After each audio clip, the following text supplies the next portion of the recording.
Welcome back, weary travelers.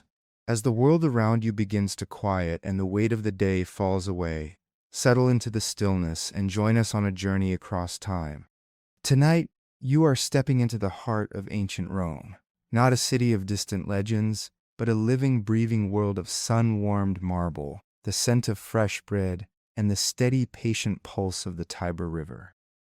You are about to inhabit the life of a person who began in the shadows of the great empire, facing adversity and silence, only to discover that a single voice, used with wisdom and courage, can shift the very foundations of power.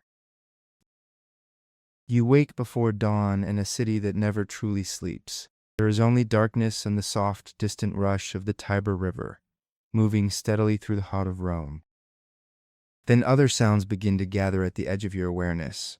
A cart's wooden wheels creaking over stone, a dog barking once and then falling silent, a faint voice calling out in the distance as someone begins their day earlier than most. You are lying on a narrow bed in a small room above a baker's shop. The plaster walls around you are thin, faded, and cracked in places, but they're yours. The little space smells of olive oil, warm dust, and a faint, comforting trace of flour and yeast that rises up every night from the ovens below. You lie for a moment, still, breathing slowly, feeling the cool linen against your skin, the simple wool blanket resting over you, and you let your mind hover between waking and dreaming. There was a time when you did not know if you would have even this much, this room, this bed, this small, fragile sense of belonging in a city that can be hard and indifferent. There was a time when your life felt like a thing carried by others' whims, like dry leaves tossed by the wind. And now, even though you have so much yet to face, so many fears not yet laid to rest, there is also this, a quiet space that is yours, and a day ahead that, in its way, belongs to you. You sit up slowly, feeling the weight in your limbs, the slight stiffness that always lives in your shoulders, a reminder of long days hunched over wax tablets and scrolls. You were not born into comfort. You were the child of freed people, your parents once enslaved and later given their freedom by a merchant whose name you still speak with a complicated mixture of gratitude and resentment. They carried the mark of that past in the way they moved, and the way they looked around them, always waiting for something to be taken away. From them, you learned caution, but you also learned the quiet, stubborn determination of those who refuse to be broken. Your name is Lucius, a person of humble beginnings in a city of vast power and wealth, where marble palaces rise above crowded alleys, and the fates of ordinary people are decided in rooms they will never see. You swing your legs over the side of the bed and let your bare feet touch the cool floor. You pause here, breathing in and out, and feel the steadiness of the earth beneath you. Whatever comes, the stone will hold. The world will not give way. You dress slowly, pulling on your tunic, fastening the simple belt at your waist. Your fingers move on their own, practiced and sure, even as your mind drifts. Today, you think, is just another day working as a scribe's assistant near the forum, copying records, reading petitions, and carrying messages for men whose names carry more weight than your own. And yet, beneath the rhythm of routine, there is the quiet sense that something is shifting, as if the city itself is inhaling, preparing for a change. You step to the small window and push the shutter open. The sky above Rome is deep blue, just beginning to lighten at the edges. A few stars still linger, faint and pale. The first rays of dawn touch the tops of the temples and the outlines of far-off hills. The air is cool against your face, full of possibility. You stand there for a moment, leaning on the sill, and allow yourself to imagine. A habit you have never quite been able to give up. You imagine a life where your days are not shaped by the whims of others. A life where your voice matters. A life where your decisions ripple outward in ways you can see and feel, not just in your own small room, but across the city that hums beneath you. You sigh quietly and let the day's tasks return to mind. There are petitions from the plebs to be sorted, edicts to be transcribed cleanly onto fresh tablets, Your master, Fabian, is an old man with sharp eyes and a voice that can be kind one moment and cutting the next. He has little patience for error, but he has taught you much. Reading, writing, the art of listening between the lines of what people say. You think of him and feel a mix of gratitude and unease. He values your work, you believe, but he also works for men of power, men whose attention you do not wish to draw, men who might see in you not a person but a tool, a mind that can read and write, a hand that can copy, a life that can be used. You inhale, feeling your chest rise, and then exhale slowly, letting your shoulders soften. Today, you tell yourself you will do your work well. You will move carefully. You will endure what must be endured. You do not yet know that this will be the day when everything begins to change. You leave your small room and descend the narrow wooden stairs, each step creaking softly under your weight. Below, the baker is already at work. The air is warmer here, fragrant with the smell of dough rising, of loaves just beginning to brown in the oven. He gives you a brisk nod as you pass, his hands buried deep in flour. "Early again," he mutters, not unkindly. Rome wakes early. You answer, your voice still soft with sleep. He grunts and turns back to his work, and you slip out into the street. The world outside is shifting from shadow to light. Oil lamps flicker in the doorways of a few open shops. A woman sweeps dust and yesterday's leaves from her threshold. A boy leads a small donkey, its hooves clopping softly over the stone. Above you, narrow balconies lean close over the street, draped with linens that look gray in the dawn. You walk with familiar steps, sandals whispering against the road, your body loosening with each movement. The Tiber glows faintly in the early light, its surface smooth and glassy in some places, dimpled and rippling in others. You pause partway across the bridge, as you always do, resting your hands lightly on the warm stone of the parapet. You watch the water slip past, always moving, never hurried, never still. You have always found comfort here. The river is older than Rome, older than every emperor, every law, every grand story whispered in the Senate. It moves with a patience that reminds you that all things, even the greatest, pass in time. People rise and fall, fortunes shift, but the river continues, untroubled. You stand there, breathing in the faint, cool scent of water and the dampness of river plants, and feel something inside you loosen. Whatever awaits you today, you think, the river will go on flowing, and you, in your own way, will go on moving as well. You straighten and continue your walk. The closer you draw to the Forum, the more crowded the streets become. Vendors set up their stalls, spreading out woven mats and arranging wares. Pottery, oil lamps, dyed fabrics, bundles of herbs. Voices rise in snippets of conversation. Complaints about taxes, gossip about a magistrate's new mistress, muttered prayers for protection and luck. You know these sounds intimately. They are the music of your city, a blend of hope and worry, laughter and resignation. You pass a small shrine set into a wall where a flickering flame burns. Someone has left a fresh fig and a small cup of wine there. At last, the narrow streets open out into the vastness of the Forum. The Forum stretches out before you like the beating heart of Rome itself. Columns rise toward the brightening sky, their capitals carved with leaves and scrolls, catching the first golden light of the day. Statues of past heroes and stern-faced statesmen stand in silent ranks, watching over the ebb and flow of citizens. The stone under your feet has been worn smooth by generations of sandals and boots. You feel the echoes of countless footsteps as a soft vibration through the soles of your feet. In the early morning, the Forum is still relatively quiet. A few officials move across the open space, cloaks wrapped tightly around them against the fading chill of the night. A group of slaves carry baskets of documents toward one of the office buildings. A pair of philosophers argue mildly in the corner, their conversation floating in the air like drifting smoke.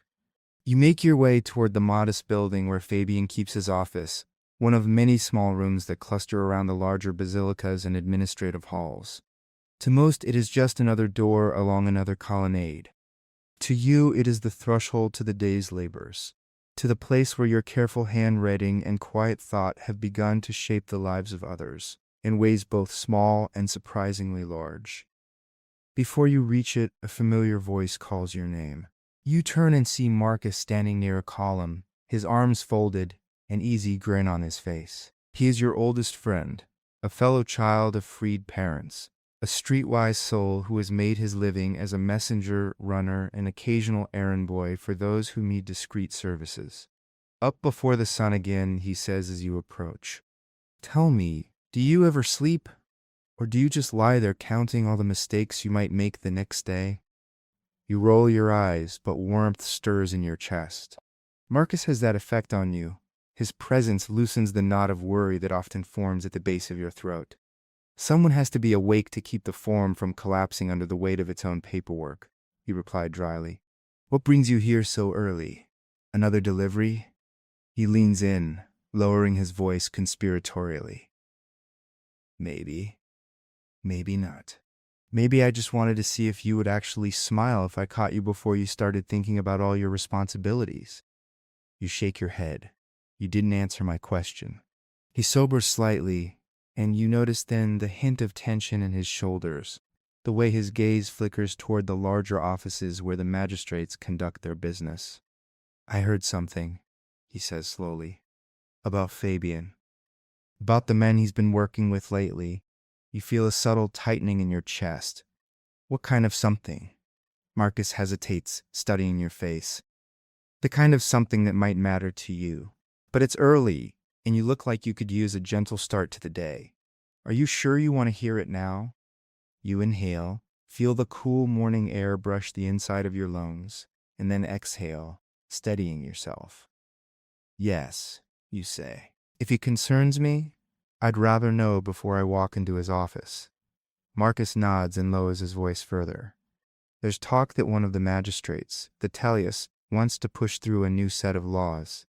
They'd make it harder for freed people and their children to gain certain rights, to move up in status, more control over property, more restrictions on who can testify in court, who can own what.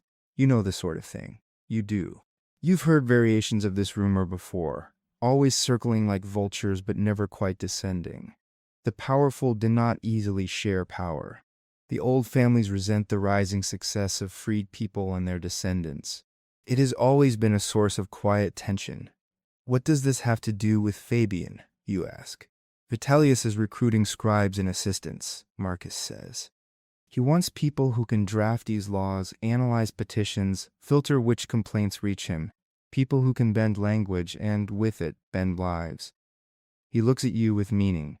And Fabian is known for his skill with words, you say slowly. For his ability to make things sound different than they are.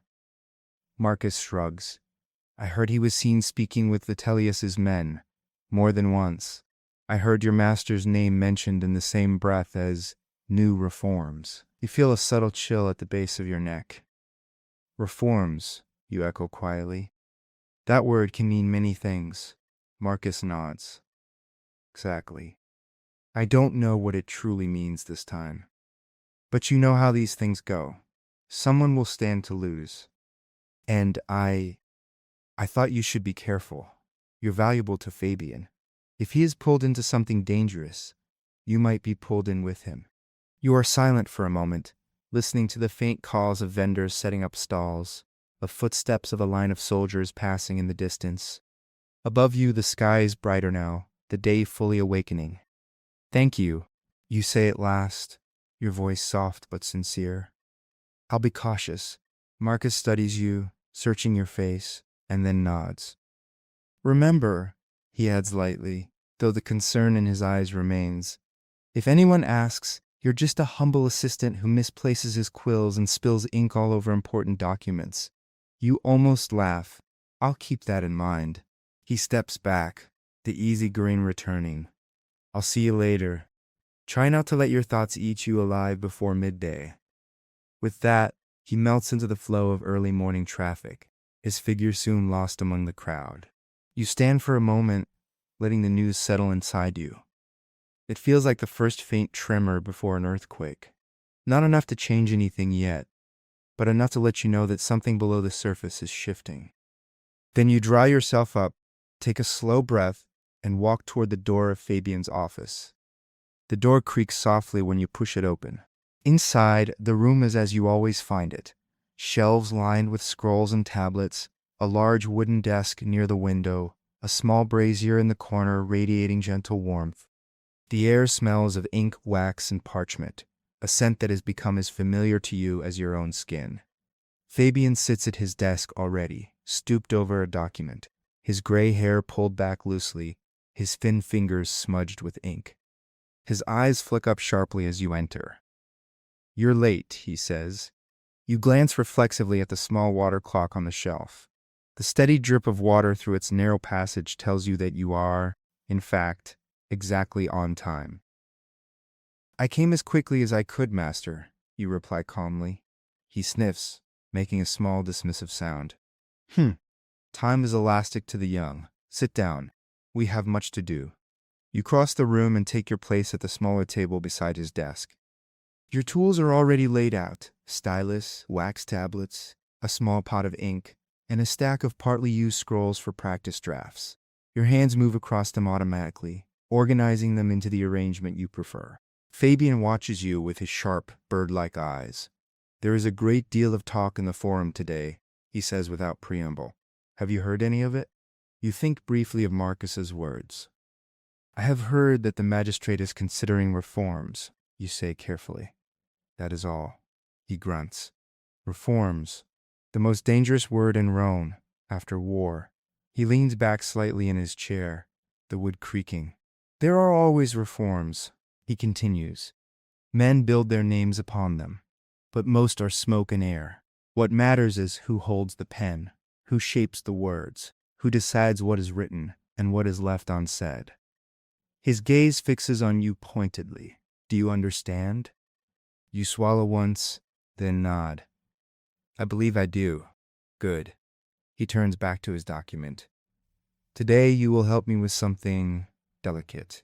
Consider it a test of your skill and of your loyalty." The word hangs in the air between you like a weight. Loyalty. Your fingers still for a moment on the edge of the table. Fabian unfurls a scroll, smoothing it out with reverent care. The parchment is of fine quality, the script precise and elegant. As your eyes move over the lines, you recognize legal language, clauses, conditions, and exceptions woven together in careful patterns. "This is a draft sent from the office of Magistrate Vitellius," he says quietly. "It concerns the status of freed people and their descendants within certain districts of the city." Your heart beats a little faster.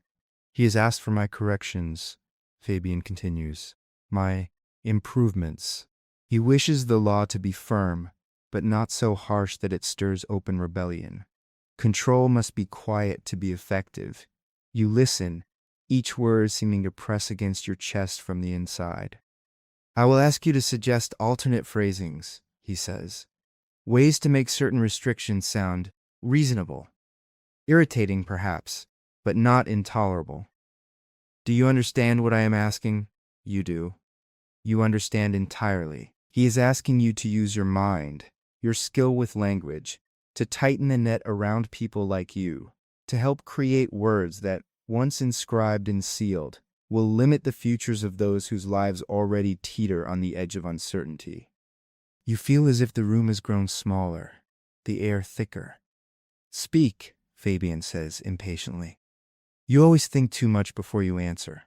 What are you thinking now?" You choose your words carefully.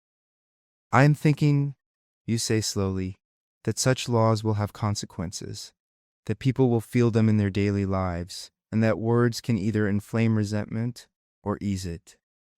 Fabian studies you with a long, unreadable look. "Correct," he says at last, "and that is precisely why this work matters. Vitellius will pass his laws regardless. That is beyond your power or mine. What we can do is guide how they are written, so that bloodshed may be avoided." Do not mistake sentiment for influence, he adds. We serve the machinery of Rome, you and I. We are cogs, not levers. If you refuse to turn, the machine does not stop. It simply replaces you with another cog. The words land heavily, but something inside you resists the image. Still, you venture cautiously. Even a small cog can change how smoothly the machine runs. Can it not? Fabian's mouth twitches in what might almost be called amusement. Perhaps, he concedes. We shall see whether you are such a cog, or whether you will be ground down like the rest. He pushes the scroll toward you. Begin, he says. Read the first clause. Tell me how you would change it. Your fingers tremble slightly as you take the scroll. The first clause is about property ownership, limiting which freed people may own land within certain city districts, how much they may own, and under what conditions it may be seized. Your mind begins to work, as it always does when confronted with text, analyzing, parsing, searching for ambiguities and openings. At the same time, another part of you protests, quietly but firmly. These are people like your parents, people like you. Every word you smooth and polish could tighten the restrictions around their lives. You take a slow breath, letting it fill your chest and then leave again, steadying your hand. You realize in that moment that you are not powerless. You may not be able to refuse this work without consequences, but you can choose how you approach it. You can choose where to bend and where to leave gaps. You can choose which doors you quietly wedge open, even as others are trying to close them. Master, you say evenly.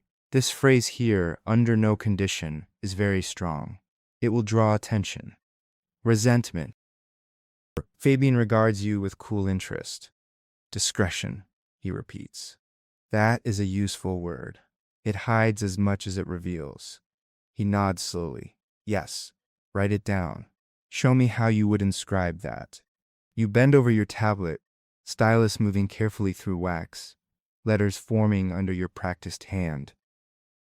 As you write, you feel a strange mix of emotions, discomfort at participating in something that may harm people like you, and a quiet sense of possibility, born from the knowledge that you understand these words deeply. You see their edges and shadows. You can shape them. You work through the morning, clause by clause, walking a narrow path between obedience and conscience. Where you must comply, you do so cleanly. Where you find small chances to soften, to introduce ambiguity that might later be used in favor of those affected, you take them in ways that are subtle, almost invisible. Once, Fabian pauses and looks at you with a hint of something like admiration. You have a mind for this, he says, for the spaces between words, for the currents beneath the surface. Do not underestimate that gift. You say nothing, but your chest warms faintly. Even within this uneasy work, recognition of your skill feels like a light in the dimness. By midday, your hand aches, and your eyes burn slightly from reading fine script. Fabian finally leans back with a sigh.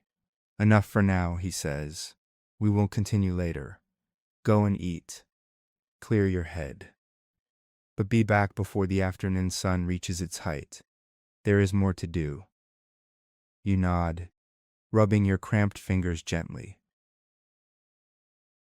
As you step out into the brightness of the forum, the sunlight feels almost too sharp after the dimness of the office. Voices swell around you, the city fully awake now. Yet you feel oddly detached, as if watching everything through a thin veil. You have passed a kind of test, shown Fabian that you can be useful in these new, dangerous tasks. But at the same time, you feel as though you have stepped onto a path whose end you cannot see. It is a path threaded through with both peril and possibility. You find Marcus where you often find him at midday, sitting beneath a small olive tree on the edge of the forum, sharing bread and gossip with a few other messengers. He looks up as you approach and instantly reads something in your face. His easy grin fades, replaced by a careful, searching gaze. What happened? He asks quietly, patting the ground beside him. Sit, sit. You sink down under the olive tree's sparse shade, grateful for the slight coolness it offers. The grass here is thin but soft enough, the earth warm against your legs. Fabian is working for Vitellius, you say without preamble. On the laws you mentioned, he asked me to help him revise them. Marcus curses under his breath. Will you? He asks, though the answer is already clear. I already did, you admit, this morning. He looks at you, a flicker of conflict in his eyes. And how do you feel about that? You stare out across the forum, watching as a group of petitioners gather at the steps of a magistrate's office, holding scrolls and wax tablets close to their chests like fragile birds. I feel divided, you say slowly. I don't want to help them close doors on people like my parents, like us. But if I refuse, they will find someone else. Someone who doesn't see the spaces between the words. Someone who will write the laws as harshly as Vitellius desires. Maybe I can make them less cruel, a little more open, leave room for interpretation, for justice. Marcus nods slowly, but his brow remains furrowed. Or maybe, he says, they will use your skill to make the chains feel softer, so people do not realize how tightly they are bound. You flinch slightly at the image, because it has already occurred to you. I don't know which it is, you whisper. I only know that I am inside the room where it is happening, and that from outside there is even less I could do. Marcus is silent for a long moment. Then he reaches into a small cloth bag and pulls out a rough loaf of bread, tearing it in half and handing you a piece. Eat, he says simply. Whatever path you're on, you'll walk it better on a full stomach. You almost laugh at the simplicity of it, but the sound comes out more like a sigh. You bite into the bread. It is coarse, chewy, and strangely comforting. The act of eating, of performing this basic human ritual, grounds you. The taste, the texture, the movement of your jaw, the swallow. It reminds you that you are a body as well as a mind, a person, not just a tool. Around you, the city hums. A woman nearby negotiates over the price of olives. A legionary leans against a wall, eyes half closed, enjoying a brief moment of rest. A child chases a small bird, laughing breathlessly when it flutters just out of reach. The world goes on, indifferent to your internal turmoil. Yet somehow, that indifference feels oddly soothing. The weight of your choices is real, but it is also only one thread in a vast tapestry. Listen, Marcus says after a while, his voice softer. I don't know what the right answer is. I'm not a philosopher or a senator. I'm just a man who runs messages and tries not to get trampled by mules. A hint of humor touches his words, but his eyes remain serious. But I know this, he continues. You have always tried to do what is right, even when it was hard. You see things other people don't see. If there is any way to turn this to something good for us, for people like us, you are more likely to find it from where you are than from where I am. He nudges your shoulder lightly. Just don't forget who you are while you're in those rooms. Don't let their voices drown out your own. You close your eyes for a moment, letting his words and the warmth behind them settle inside you. I won't, you say quietly. At least, I will try not to. That's all any of us can do, Marcus replies. Try. You finish your bread in comfortable silence, listening to the buzz of the forum, the rustle of olive leaves above you, the soft murmur of distant voices carried on the breeze. For a brief moment, sitting here under the tree, you feel a stillness at your center, like a calm pool untouched by the ripples on its surface. You breathe in, slowly. You breathe out even more slowly. And you find, to your quiet surprise, that you are not entirely afraid. Over the next weeks, the pattern of your days changes. You spend more and more time working on documents connected to Vitellius's reforms. Drafts arrive and are revised, sent out, returned with notes, adjusted again. Each time the language tightens, grows more subtle. The restrictions remain, but they are wrapped in words that suggest order, stability, and fairness.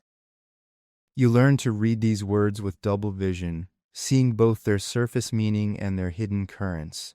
Fabian begins to rely on you more heavily. He praises your ability to anticipate objections, to craft clauses that sound generous while leaving ultimate power in the hands of the magistrates. He calls you indispensable one afternoon, and the word lingers in your mind long after he turns away. Yet with every compliment you feel the bond between you in this dangerous work grows stronger. You are indispensable to a process that troubles your conscience, and you cannot entirely tell if you are using the law or if it is using you. Outside the office, whispers grow louder. Freed people in your neighborhood talk more quietly in the evenings. Some complain bitterly about rumors they've heard. New taxes, new limitations. Others shrug, saying that Rome has always been harsh, that survival comes from adaptation, not protest. Your parents, when you visit them, ask hesitant questions. They know you work for a scribe connected to officials. They do not press for details. They've seen enough of the world to know that knowledge can be as much a burden as a gift. But you see the question in their eyes, are we safe? Marcus brings you scraps of information he picks up in his rounds. He tells you which districts are most anxious, which community leaders are organizing quiet meetings to discuss how to respond, which senators voice mild concerns behind carefully closed doors. Some of them don't like Vitellius's ambition. Marcus says, one day, as you stand on the bridge over the Tiber again, watching the water move. Not because they care about people like us, necessarily, but because they worry about one man gathering too much power. You nod thoughtfully. Power does not exist in isolation. It is always woven into a web of other powers, each tugging against the others. You begin to sense that Vitellius's reforms are not only about freed people, but also about his own place in that web. He wants control, you say quietly, over us, over land, over who may stand in court, who may be heard. But he also wants to show other powerful men that he can shape Rome's order to his will. Marcus glances at you. And where does that leave you? You watch a leaf float on the river's surface, spinning gently as it moves. Between worlds, you answer. Like always. It is late afternoon when a turning point comes. You are in Fabian's office, alone for the moment, sorting through a stack of petitions that have been deemed less urgent, complaints about minor disputes, requests for clarification on existing laws, appeals for leniency and small fines. You have fallen into a familiar rhythm. Summarize, decide whether to pass the document on to Fabian, or quietly suggest it be archived. Your eyes are tired. The letters blur slightly at the edges. You pick up the next scroll, break the small wax seal with care, and unfurl it. As you read the first lines, your breath catches. The petition is simple, the handwriting uneven, clearly the work of someone not fully comfortable with the stylus. It is from a group of freed people living in a modest district not far from where your parents reside. They write of rumors of new laws, of fears that they will lose the small plots of land they have worked hard to buy, the workshops they have built, the right to testify in disputes that affect them. They speak not in lofty terms, but in the language of daily life, children to feed, debts to pay, roofs that need repairing. They speak of promises Rome has made, that freedom, once granted, is a path to citizenship, to fuller participation in the life of the city. They fear those promises are being quietly undone. Near the end of the petition, you see names you recognize. One is the name of your father's friend, a man you have known since childhood, who once patched your scrape to me when you fell in the street. Another is the name of the woman who gave your family bread in a harsh winter when food was scarce. These are not abstractions. These are people whose faces you can see clearly in your mind's eye. Your hand trembles slightly as you lower the scroll. You know how petitions are handled. Those with powerful sponsors are given priority. Those from the poor and the humble often disappear into the vast machinery of bureaucracy, folded and stacked until they become part of the city's forgotten Peter skeleton. If you quietly pass this petition into that oblivion, No one will question it. Fabian has given you that level of trust. You could simply mark it as not urgent, suggest it be filed away, and go on with your work. But if you do, then these voices, these specific familiar voices, will vanish unheard. You sit very still, hearing the soft tick of the water clock, the distant murmur of footsteps outside. Your heart beats softly, insistently, like a fist knocking at a door. You realize, with startling clarity, that this is a moment of choice. Not a grand, dramatic choice like standing on the steps of the Senate and denouncing an emperor, but a quiet, deeply personal one. Your fingers tighten around the scroll. You think of your parents' anxious eyes, of Marcus's warning, of Fabian's words about being a cog in the machine. You think of the small spaces you have already tried to leave open in the language of the laws, and then you think of these names inked in a shaky hand on rough parchment. What if I do not let them vanish, you whisper to yourself. You do not fully know what that means yet, only that something in you refuses to let this petition disappear. You stand, the chair scraping softly against the floor, and walk to the window. Outside, the light is turning golden, shadows lengthening across the forum. A cool breeze slips in, carrying the faint scent of distant cook fires and a hint of river air. You take a slow breath and make your decision. You will not bury this petition. You will bring it directly to Fabian, and you will not present it as another minor plea to be dismissed. You will present it as an opportunity. Fabian returns soon after, his steps slow but purposeful. He hangs his cloak on its usual peg and moves toward his desk, rubbing his temple wearily. You have made progress? He asks briskly. I have, you reply. Your voice sounds calmer than you feel. Good, he says. We will review the most recent draft in the morning. For now, I must. You cut in gently but firmly, holding up the scroll. He pauses, one eyebrow arching. Yes? I found a petition, you say, from a group of freed people in the Sabora district. They have heard of the proposed reforms. They fear losing their rights, their property. They have written with genuine confusion and concern. You choose your next words carefully. I believe this petition could be useful to Vitellius. Fabian interest sharpens. Useful how? He asks. You step closer, extending the scroll.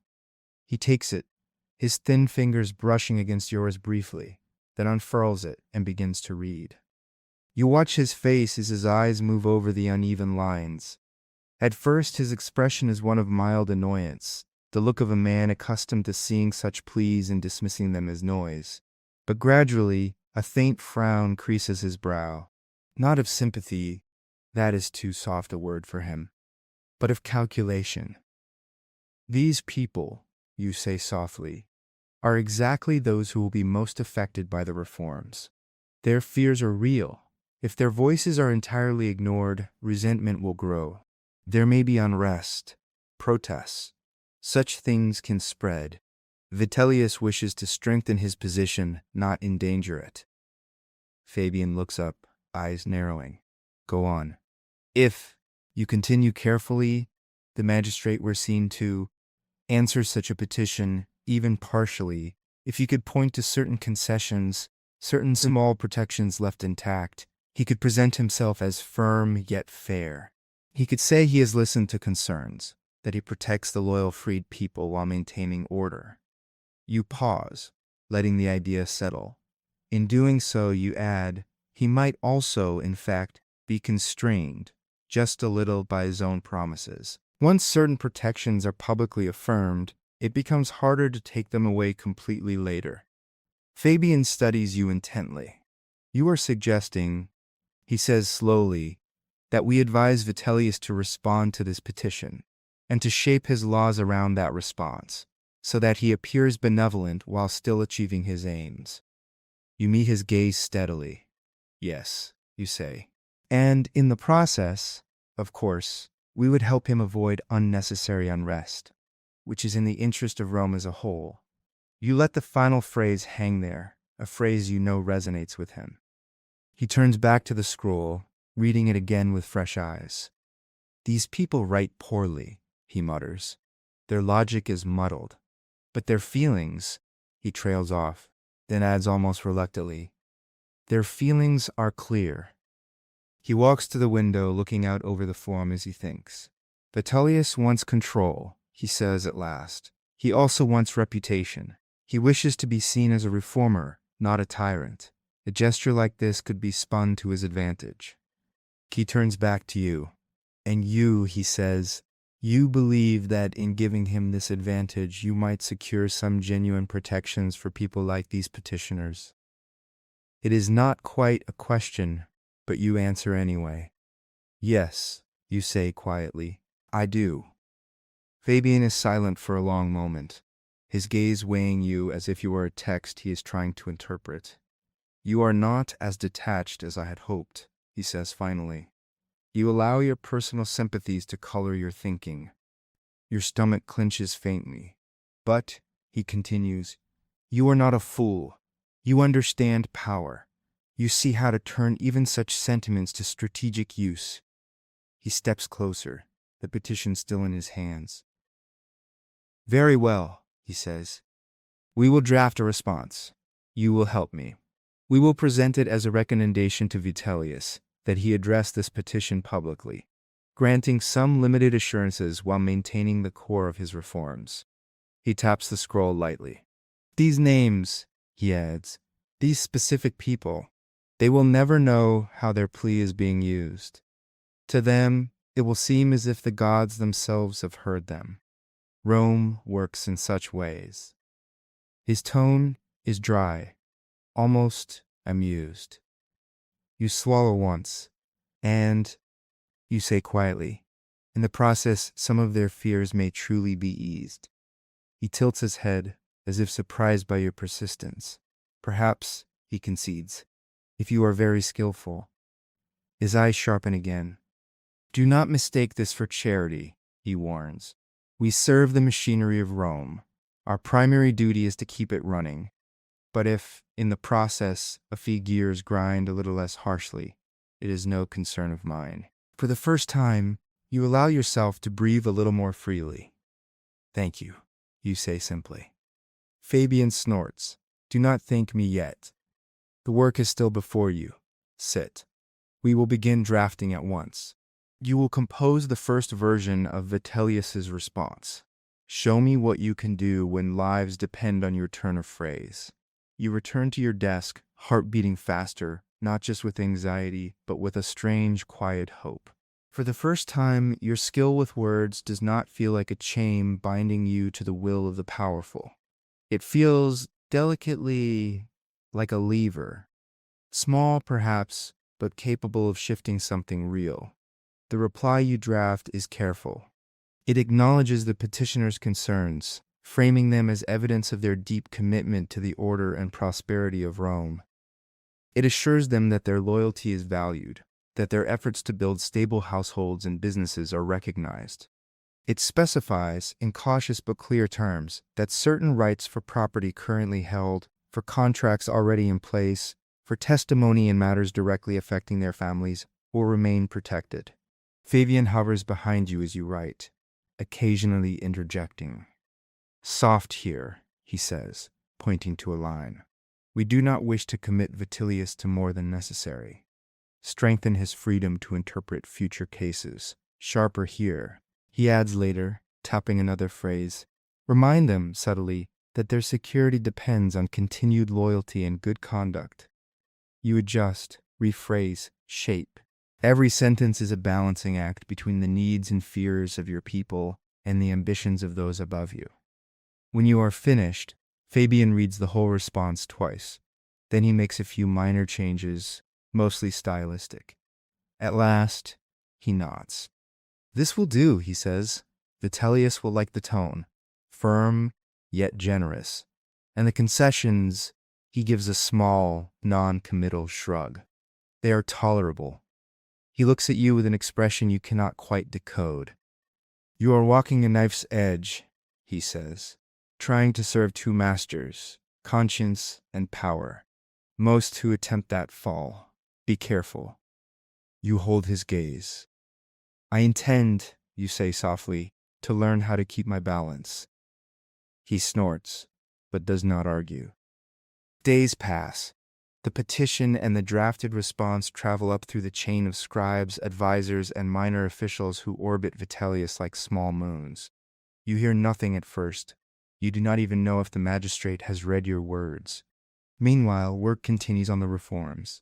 You grow more adept at finding small spaces where flexibility can be preserved, at weaving in phrases that later judges might use in favor of mercy rather than severity. You cannot change the fundamental shape of the laws, that power lies beyond your reach. But you can influence their texture, their feel, the way they might be interpreted.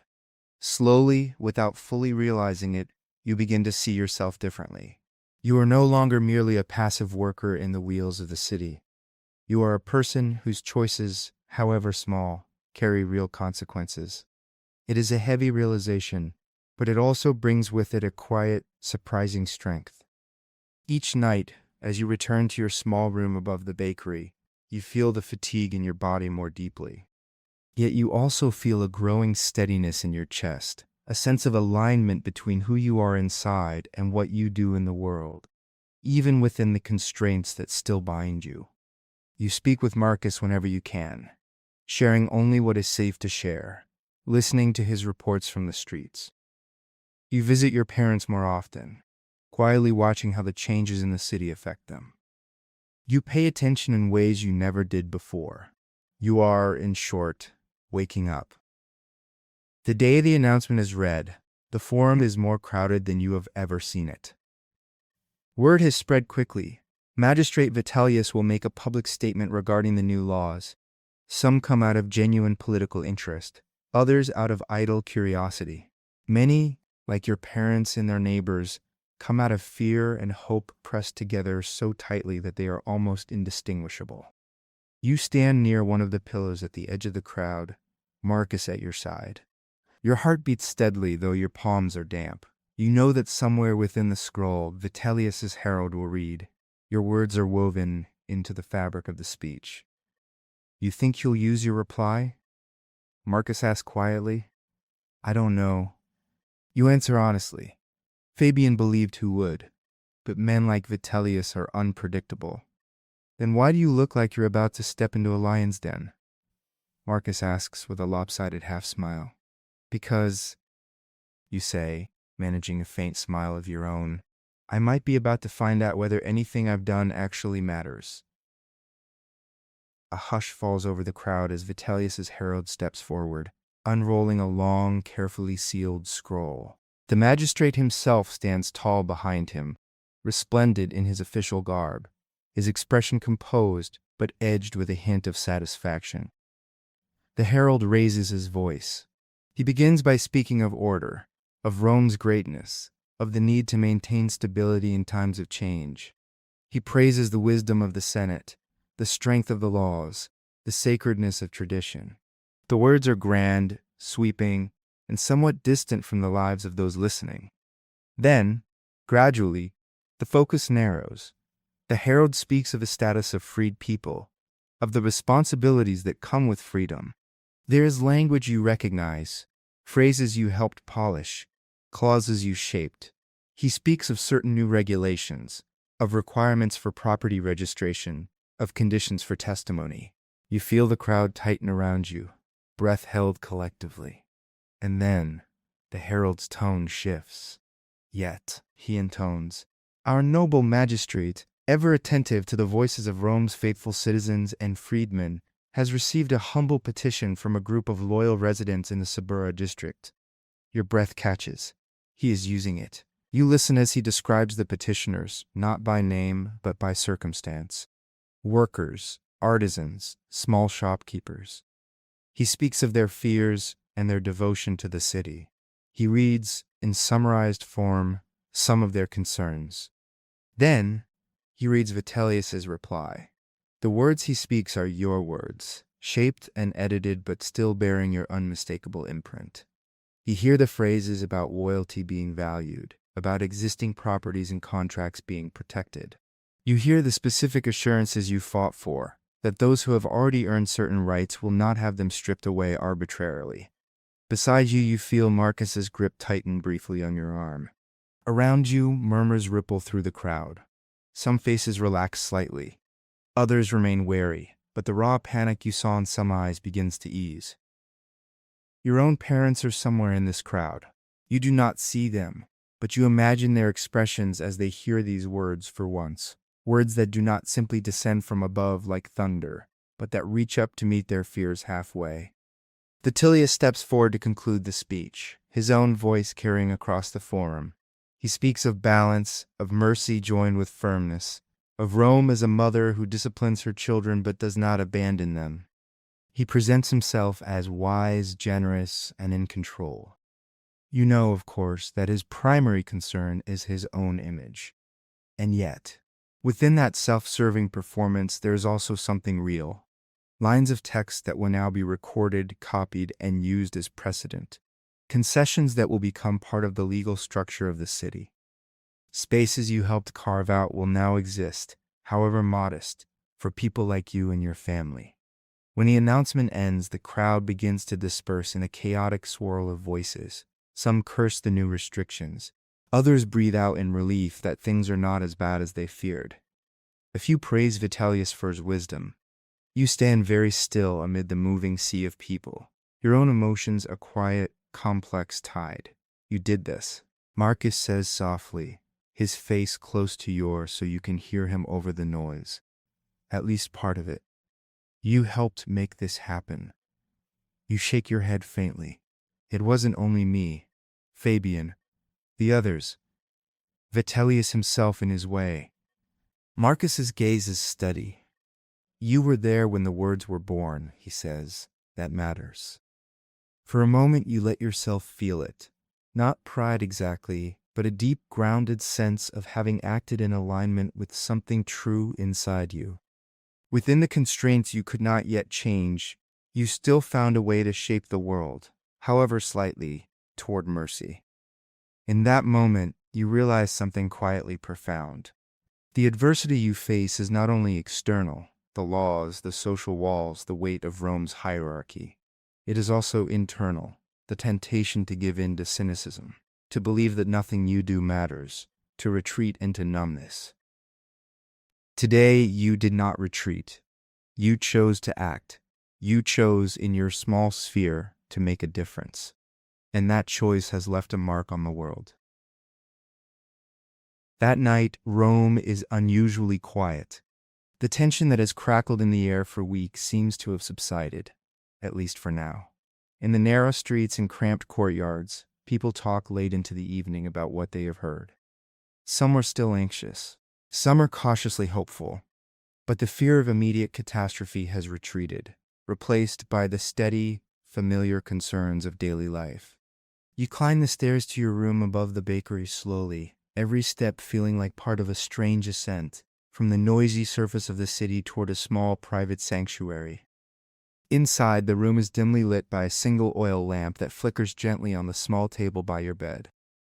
You close the door behind you and lean your back against it for a moment, feeling the solid wood against your shoulders, the coolness of the night air seeping in through the cracks. You remove your sandals, feeling the slight ache in your feet ease as they touch the bare floor. You unfasten your belt, let your tunic hang more loosely.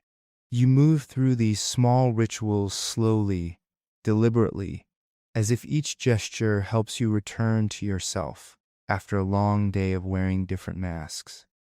Finally, you sit on the edge of your bed and look out the small window. The sky over Rome is deep and dark, scattered with stars. A half-moon hangs above the rooftops, its light pale but gentle. From far away, you can still hear the muted rush of the Tiber, flowing steadily through the sleeping city. Your body is tired. Your mind, for the first time in a long while, feels not agitated, but quietly full. You think of your parents, of the slight lift in their voices when you visited after the announcement, the way your father's shoulders seemed to relax by a fraction. You think of Marcus, his teasing words and unwavering support. You think of Fabian, whose sharp eyes seemed to hold more complexity than you used to believe. You think of yourself, who you have been, and who you are slowly becoming. You are still the child of freed people, born into a precarious station in a vast, indifferent city.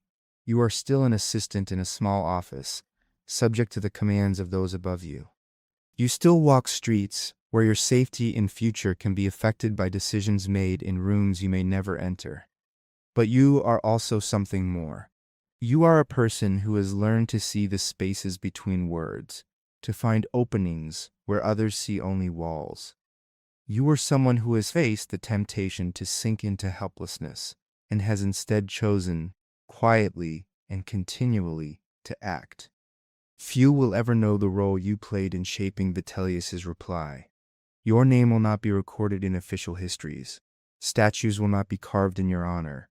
Yet your work lives on. It lives in the lives of those freed people in the Sabora, who will keep their small shops and plots, their rights to speak in matters that affect their families. It lives in the future judgments of magistrates who will cite the concessions you helped craft as precedent. It lives in the subtle shift of Rome's great machine, its harsh edges filed down just slightly by your hand. You lie back on your bed, feeling the linen cool against your skin, the blanket warm and reassuring over you. You close your eyes, your breath flows in and out, in and out. With each breath, you feel the weight of the day draining from your muscles, from your mind. Tension melts slowly from your shoulders, from your jaw, from the space between your eyes. You remember the river, flowing patiently under the bridge. You remember the olive tree, its leaves whispering in the breeze. You remember the feeling, just for a moment, of being in alignment with yourself. Adversity will not vanish from your life. This is Rome, and life is complex. There will be new laws, new conflicts, new choices to make. There will be times when the power of others presses in on you, when the paths ahead seem narrow and steep. But you have discovered something crucial. You are not powerless. Even within constraints, you possess the ability to choose how to see, how to act, how to shape the small part of the world you can reach. You have learned to stand in rooms where power flows, and to bend that flow, even if only slightly, toward fairness. This is your triumph, not a blaze of glory on a battlefield, not a speech that moves thousands to tears, but a deep, steady victory over fear, over resignation, over the belief that you do not matter. You matter, your mind matters, your choices matter. As this realization settles softly into you, like a blanket laid gently over your shoulders, you feel an expansive calm spreading through your chest. You see yourself standing in the forum at dawn, watching the first light touch the marble columns. You see yourself at your desk, stylus in hand, words flowing onto wax. You see yourself sitting under the olive tree with Marcus, sharing bread and quiet understanding. You see your parents' faces easing, just a little, after weeks of tension. All of these images float gently across the surface of your mind, like small boats on a wide, tranquil river. The river moves, time moves. You too continue to move, growing, learning, finding new ways to bring your inner strength into the world around you. Your breath grows slower now, softer. The sounds of the city fade to a distant murmur.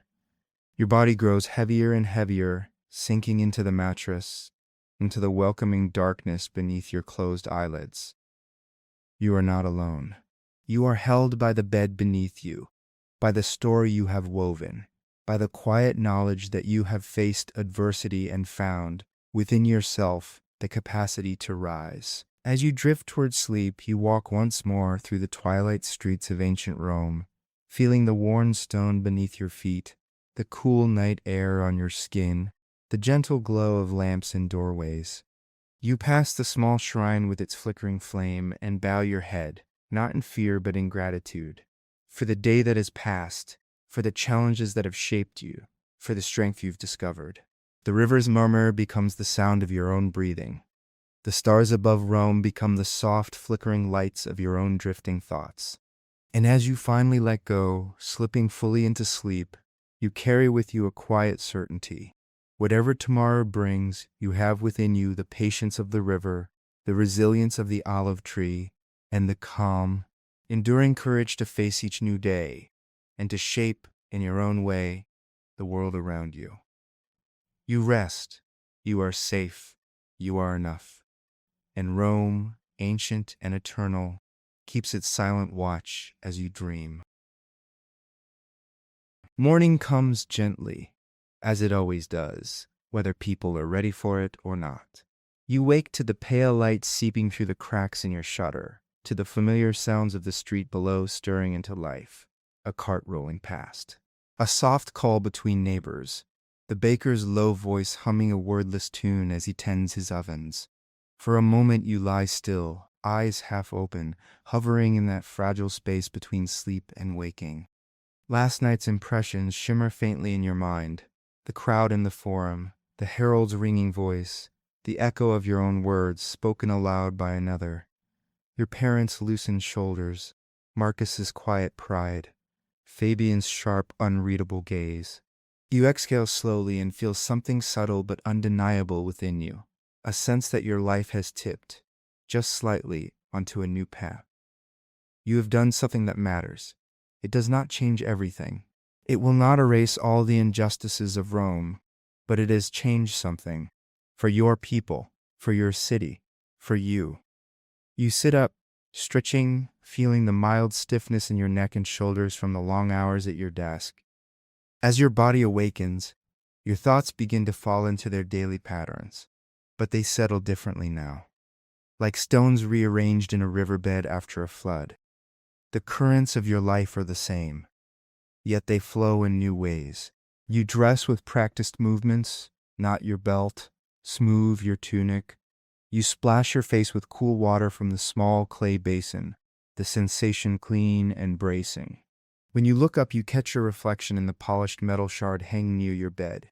You look very much as you always have, an ordinary Roman, neither grand nor ragged, a face that can vanish easily into a crowd.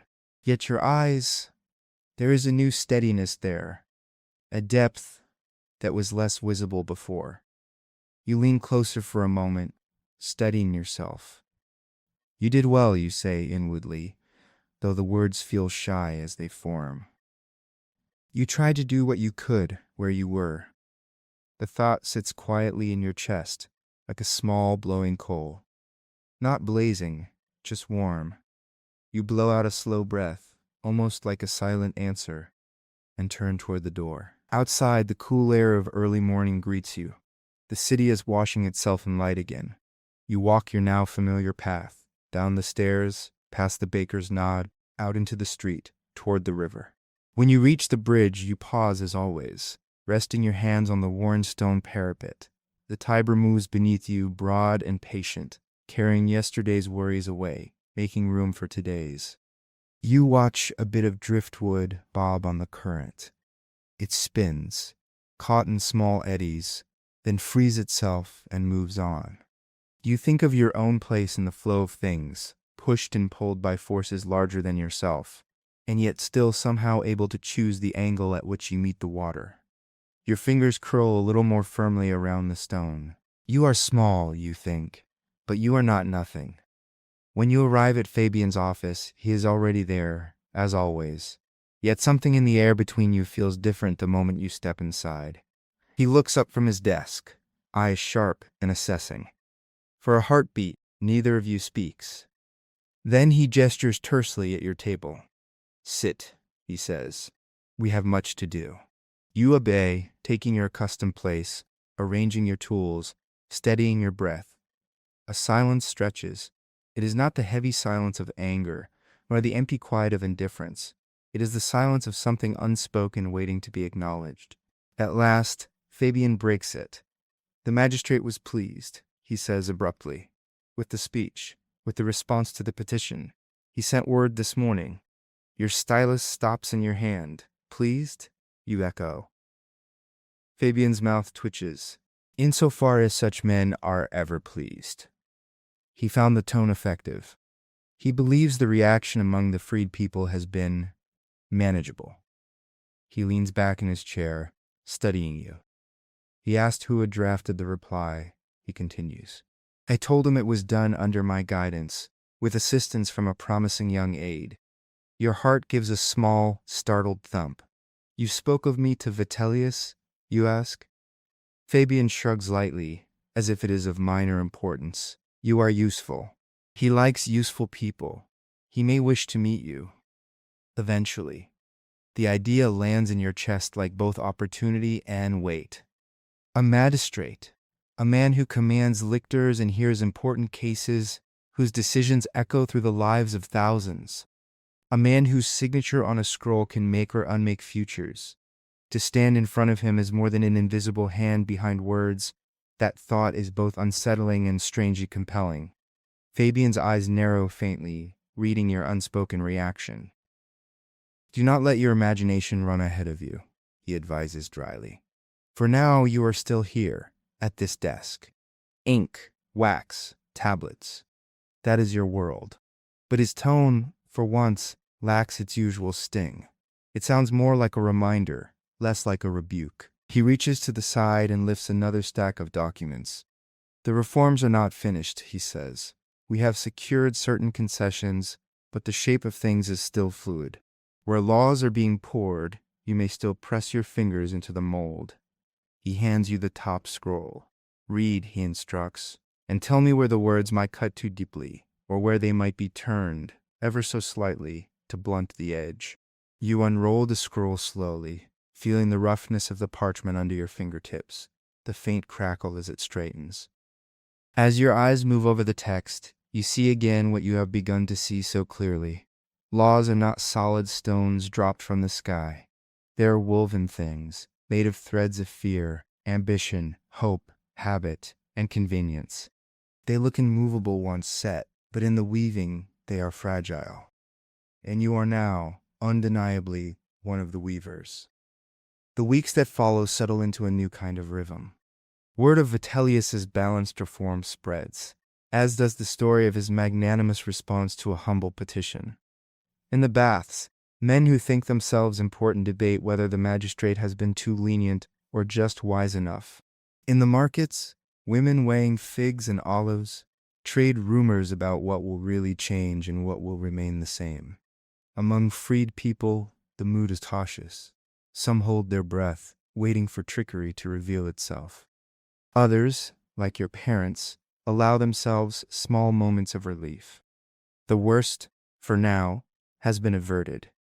They may still work, still own, still speak in certain matters. The sky has not fallen.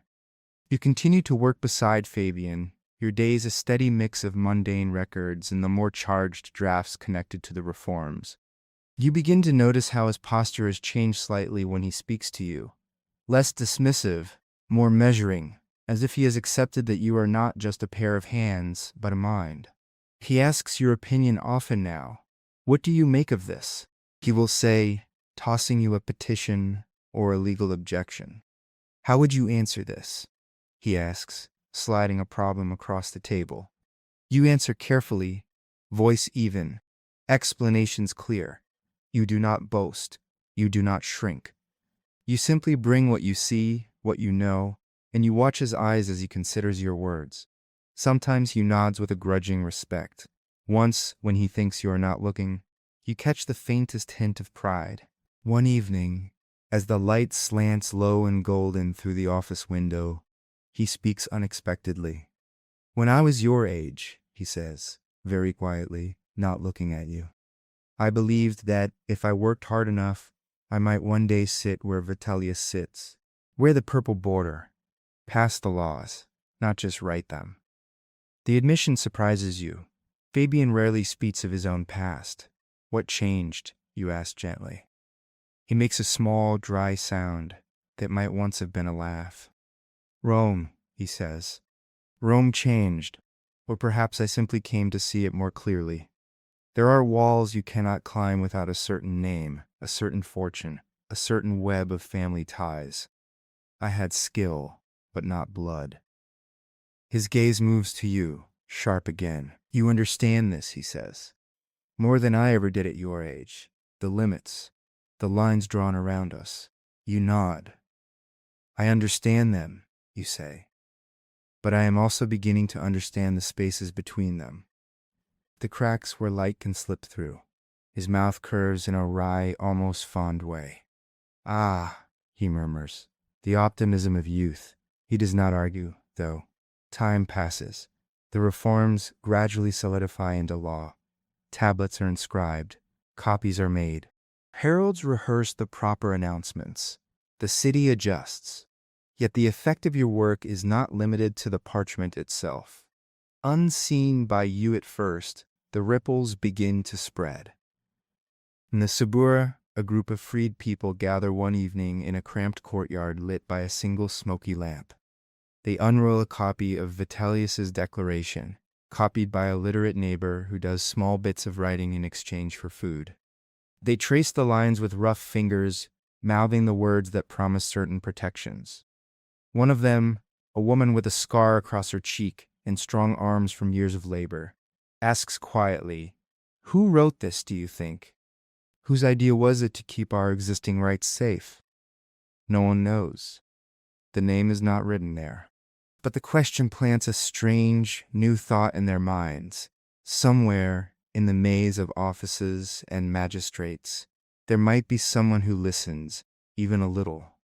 A rumor begins in that courtyard, passes to another and another. Someone up there must care, people say. Not much, perhaps, but enough to soften the blow. This rumor is not entirely true. It is not entirely false. It is a story people tell themselves, and in telling it, they begin to see a new possibility, that the world of laws and scrolls is not wholly closed to them. That perhaps, if they gather and speak and write, their words might sometimes be heard. Months later, you will hear echoes of this and realize that your quiet work behind Fabian's desk has not only shaped rules, but imaginations. In the meantime, your own world shifts again when Fabian falls ill. It happens on an unremarkable afternoon. The two of you are bent over a particularly tangled case, an inheritance dispute complicated by unclear manumission records, when he suddenly stops mid-sentence, his hand pressing against his chest. You look up sharply. "Master?" you ask. His face has gone pale beneath his weathered skin. A sheen of sweat glistens at his temples. He tries to speak, but his breath catches. One trembling hand grips the edge of the desk. You are on your feet in an instant. "Sit back," you urge. "Read slowly. I'll call for help." He glares at you faintly, as if resenting the implication that he needs assistance, but he does not resist as you guide him back in his chair. You call into the corridor, voice clear and firm, for someone to fetch a physician, for water, for help carrying him if needed. In the confusion that follows, the hurried footsteps, the murmured instructions, the anxious waiting by the door, you feel a strange mix of fear and focus. You care for this old man, in your own complicated way. He has been harsh, demanding, at times dismissive. But he has also taught you, trusted you, opened the door for your abilities to matter. When the physician finally examines Fabian and declares that it is likely the strain of years in work, that he must rest and not return to his duties for some time, you feel something like the floor tilting beneath you. Rest? Not return? What will happen to the office? You ask quietly, after the physician has left, speaking to the clerk who has come to tidy the scattered documents. The clerk shrugs in that resigned Roman way that suggests that the world will always find another cog. Another scribe will be appointed, he says. Perhaps Vitellius will send one of his own. Perhaps the office will be reduced. Who can say? You should prepare to be moved or dismissed. Dismissed. The word hangs in the air like a stone. You walk home slowly that evening, each step heavy and thoughtful. The sky above Rome is streaked with red and gold, the city bathed in warm light, but you barely see it. Your mind churns with worry and questions. Without Fabian, your position is uncertain. You are not yet a full scribe in your own right. You have no powerful family to speak for you. To those above, you may appear as only a useful extension of an old man who may no longer serve. And yet, something those above may not yet fully grasp. You are the one who has, increasingly, been shaping the language they now rely upon. Your hand, your mind, have become part of the machinery. The thought brings not arrogance, but a clear sense of responsibility. If they cast you aside, what then? Someone else will take your place. Perhaps someone who does not see the cracks where mercy can live. Someone who will smooth the laws into something harder. You pause on the bridge, as you always do, but tonight your hands grip the parapet more tightly than usual. You feel the old urge to shrink, to make yourself smaller, to hope the waves of change will break around you without pulling you under. But another impulse rises as well, to step forward, to ask to be seen, to claim the value of what you have quietly become. The next morning, you make a decision that feels, in its own quiet way, as daring as any warrior's charge. You will not wait passively to be moved like a piece on someone else's board. You will ask for an audience. Not with Vitellius, not yet. That would be too bold, too direct, too dangerous. But with one of his aides, one of the men who carries messages between offices, who whispers in the magistrate's ear, who manages lists of names. You know one such man by sight, Cassius, a middle-ranking official often seen in Fabian's office, his hands always full of scrolls, his expression always harried but observant. He has watched you more closely since the petition affair. You have noticed. You arrive at the administrative building earlier than usual and wait in the corridor where you know he regularly passes. When you see him, cloak swishing, eyes already full of the day's tasks, you step forward and incline your head respectfully. Cassius, you say, voice steady but low, may I have a moment of your time? He stops, frowning slightly as if trying to place you. I work with Fabian, you add, on the magistrate's reforms. Recognition flickers in his eyes. Ah, he says. Yes, the assistant, the one who helped with the petition reply. A slight tension in your chest eases. He knows. What do you need? He asks, glancing down the corridor as if measuring how many moments he can spare. You choose each word with care. My master has fallen ill, you say. He has been advised to rest. But the work continues. The laws are not yet fully settled. I have been closely involved in their drafting. I know their structure, their intended effect, the balance between firmness and concession that has made them acceptable to the people. You keep your tone calm, factual. I wish to convey to the magistrate, or to you in his service, that I am prepared to continue this work, that I understand it deeply, and that dismissing or reassigning me quickly may disrupt the consistency he has found useful. Cassius's eyes sharpen. He is not a fool. He hears not only your words but what lies beneath them, a quiet claim, a refusal to disappear neatly into the background. You speak boldly for an assistant, he observes. You bow your head slightly. I speak plainly, you answer. I do not seek titles I have not earned, only the chance to continue in the role I have already been filling. He studies you for a long, weighing moment. In this city, he says, most people in your position would simply wait and hope. You meet his gaze. In this city, you reply softly, waiting and hoping is often how people like me lose what little we have managed to build.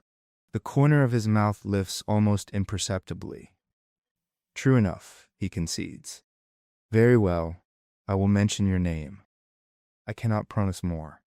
I understand, you say. Thank you for your time. He moves on, footsteps receding. You exhale slowly, feeling your heart beat a little faster. You do not know what will come of this. Perhaps nothing. Perhaps you have overstepped. But there is a new steadiness in you now, a sense that speaking up is not always a crime, that sometimes it is the only way to hold on to the fragile influence you have earned. Days pass with an unsettling emptiness. You are told to continue coming to the office, to keep papers in order, to finish minor tasks, but no new major documents arrive. No one speaks directly of Fabian's fate, or yours. You feel suspended, like a leaf caught in a slow-moving eddy of the river. At night, anxiety creeps in at the edges of your mind, whispering familiar fears, that you will be cast aside, that your small moment of usefulness has passed, that you will be returned to the shadows of the city. Your brief touch on its law is quickly erased. In those moments, sleep comes less easily. Your thoughts churn, replaying words, imagining futures. When this happens, you return in your mind to the simplest, most grounding things: the weight of your body on the bed, the slow rhythm of your breathing, the feel of linen under your fingers. You picture the Tiber, moving with endless patience. You remind yourself that whatever comes, you are still you, that your worth does not vanish if your position changes. One afternoon, when the light outside has turned to soft, almost dreamlike gold, Cassius appears in the doorway of Fabian's office. He does not step fully inside, as if still respecting the absent scribe's space, but he inclines his head toward you.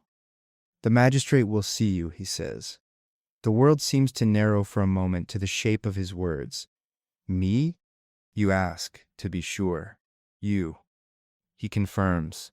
Now, your heart gives a slow, deep thud. Not the frantic pounding of panic, but a heavier, more profound awareness. This is another threshold. You wipe your ink-stained fingers quickly on a cloth, smooth your tunic, and follow Cassius through the corridors. The path he takes leads deeper into the administrative heart of the building, past doors you have never entered, past statues of long-dead magistrates whose stone gazes feel both judging and indifferent. The air grows cooler, quieter as you move away from the noisy bustle of scribes and minor clerks. Finally, Cassius gestures toward a large doorway guarded by two lictors with their bundled rods and axes, symbols of authority and punishment. "He is expecting you," Cassius says quietly. "Speak clearly. Listen more than you speak. Remember that he values what is useful, above all." You nod, absorbing his advice like a final blessing. Then you step forward as one of the lictors opens the door. The room inside is spacious but not ostentatious. A large table dominates the center, piled with scrolls and tablets. Light falls in from a high window, illuminating floating motes of dust. On the far side of the table stands Vitellius himself, cloak draped elegantly, hands resting lightly on the wood as he studies a document. He looks up as you enter. For a blink, you see him not as a distant figure in the forum, but as a man up close. Lines at the corners of his mouth and eyes, hair touched lightly with gray, a gaze that is sharp, appraising, and accustomed to being obeyed. "So," he says, voice even, "you are the assistant." You bow deeply. "Yes, magistrate," you say, "I am." He studies you for a heartbeat longer, then gestures faintly. "Come closer," he says. "Let me see the mind behind the pen." You obey, stopping at a respectful distance from the table. Vitellius lifts a scroll from the pile and unrolls it. "This," he says, "is the reply to the freed people's petition that caused so much talk. Fabian claims that much of the phrasing here was yours. Is that true?" Your pulse quickens in your throat. Fabian spoke of you by name. The link is clear now. You hold Vitellius's gaze.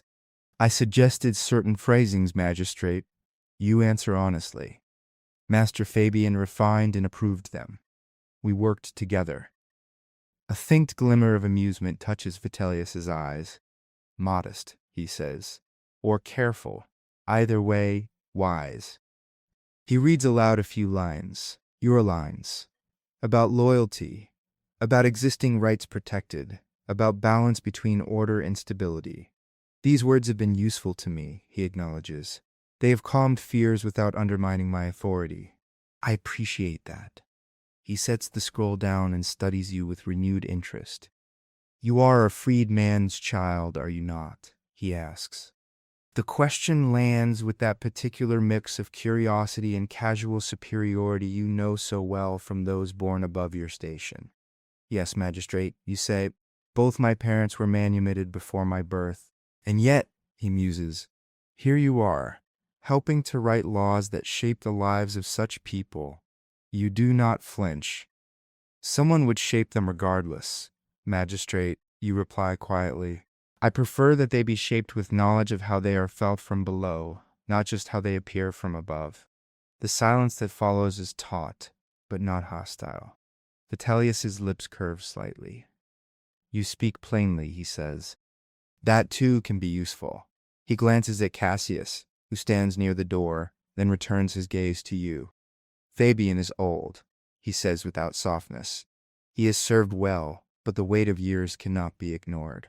I will not burden him with tasks beyond his strength. Yet his mind, his expertise, remain valuable. He steeples his fingers. I am considering a small restructuring, he continues. An assistant elevated to a more formal role.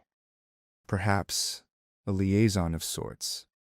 Someone who understands the concerns of the lower orders but can also speak the language of law. His eyes narrow.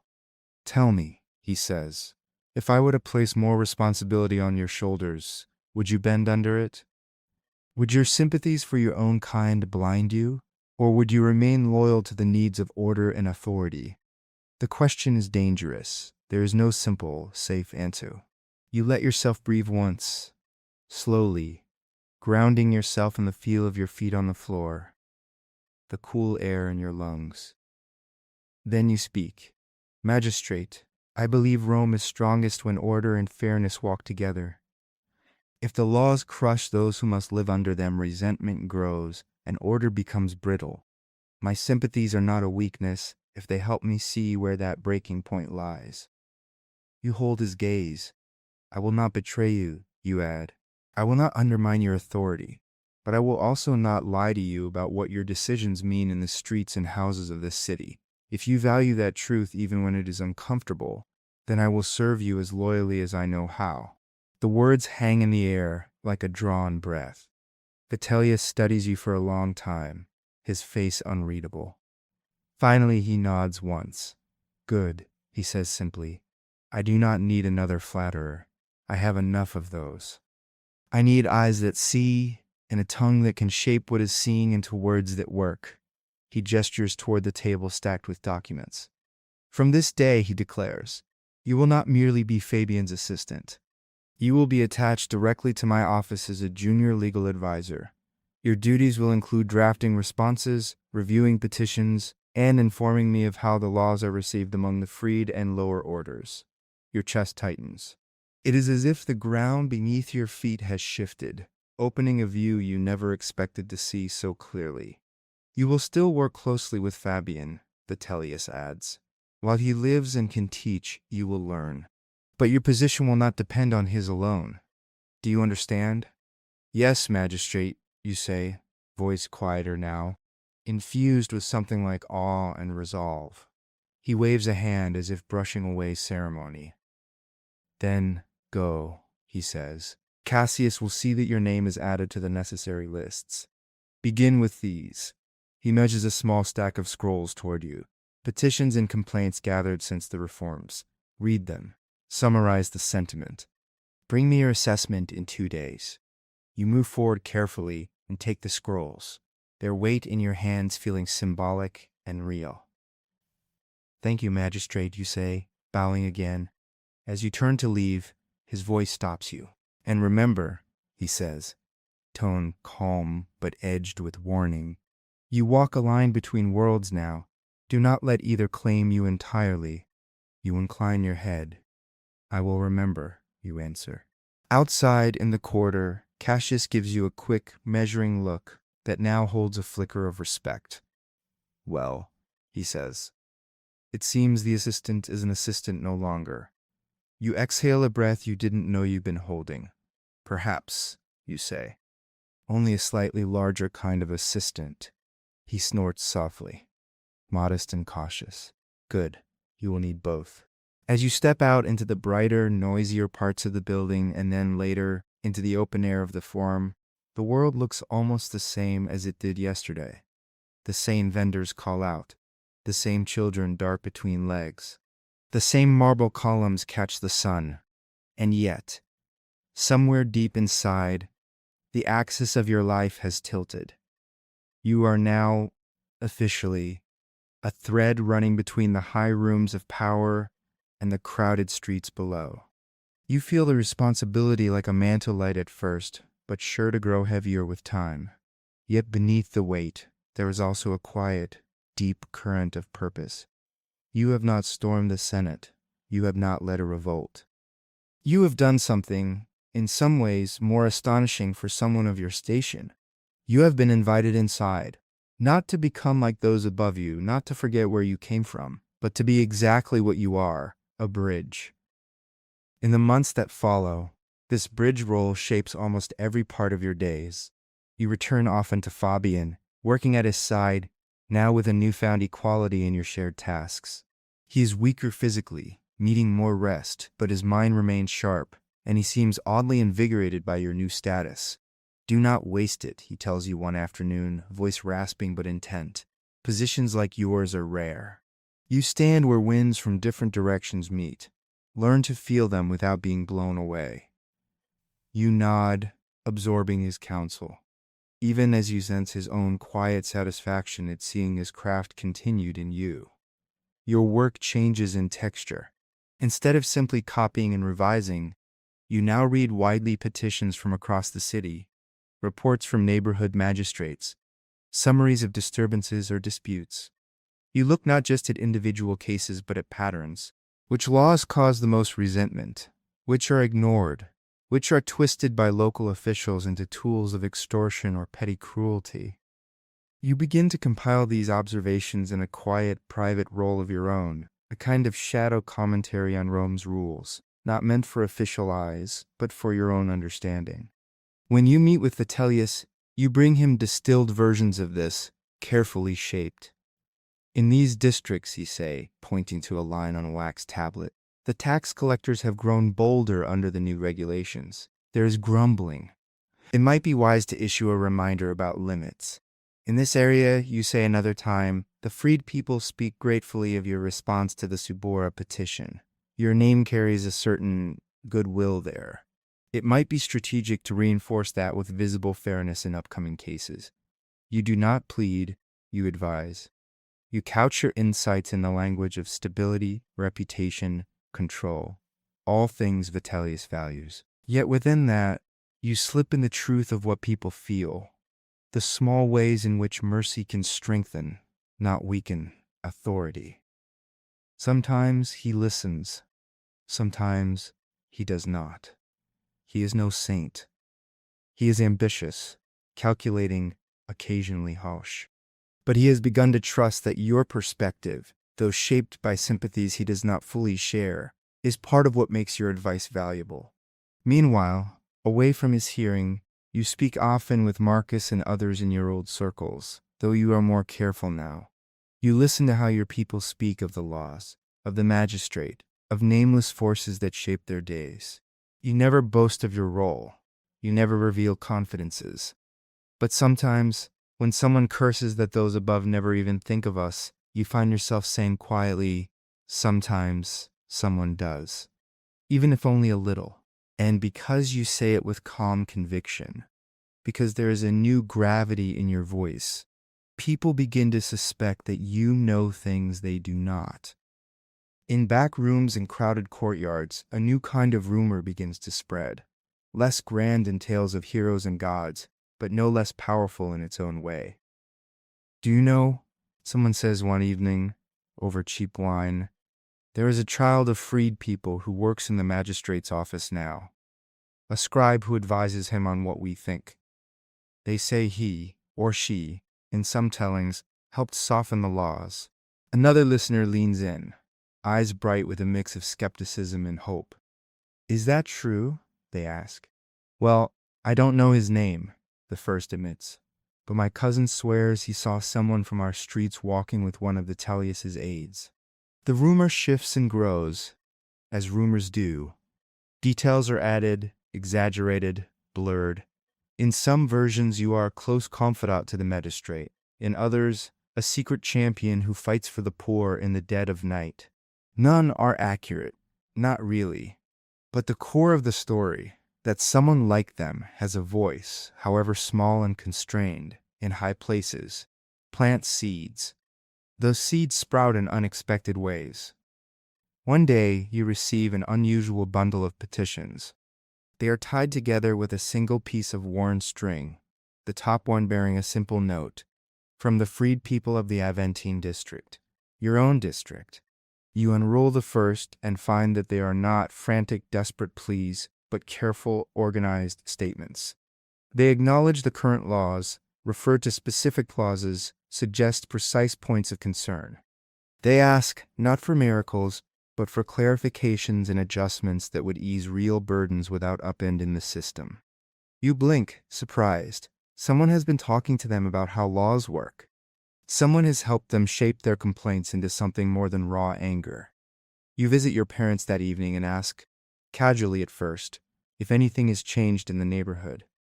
Your mother glances at your father. Some of the younger ones have been meeting. See. There's a woman, Cassia, the one who runs the oil stall. She's good with words. They've been writing things down, sharing what they know. They say if we speak clearly, someone might hear us. Your father chuckles softly. They even asked my opinion once, he adds, a touch of pride in his voice. Imagine that. Old Marcus the leather worker, advising people on the law. You feel warmth flood your chest. It is not only you. Your actions have inspired others to learn, to organize, to use the written word and the shape of law to push gently against the boundaries that contain them. Politics, you realize, is not only what happens in the Senate or the magistrate's office. It is also what happens around kitchen tables and in back alleys, when people begin to see themselves as part of the story, not just its victims. You take the bundle of petitions back to your desk the next day and read them all slowly. You mark them with your own small system. Stars, where you see easy opportunities for adjustment. Question marks, where more delicate negotiation would be needed. Exclamation points, where you sense dangerous flashpoints if nothing is done. Then you bring them to Vitellius. These are different, you tell him. Better organized. More disciplined. They reflect not just fear, but thought. If such petitions are dismissed entirely, resentment will not vanish. It will sharpen, quietly. In ways that might surprise us later, Vitellius raises an eyebrow. You were suggesting I indulge them? He asks. You shake your head. Not indulge. Engage. Selectively. Publicly.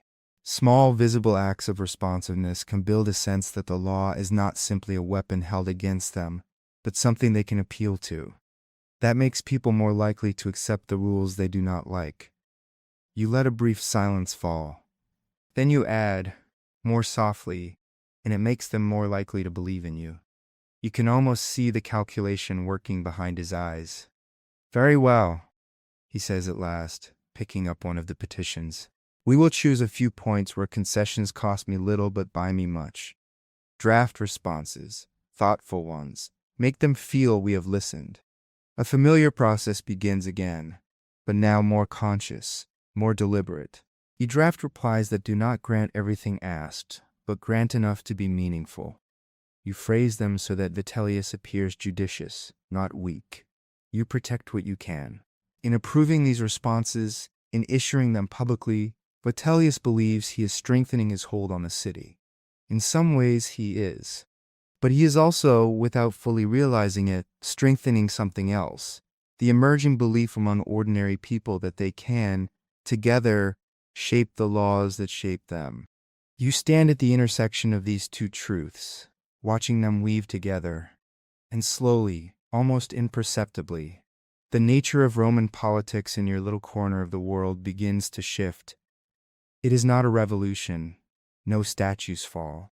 No armies march. It is something quieter, more enduring. Neighborhood groups spring up in several districts, loosely connected by messengers like Marcus, who carry not just gossip now, but information, copies of petitions that were answered, summaries of responses, snippets of legal language.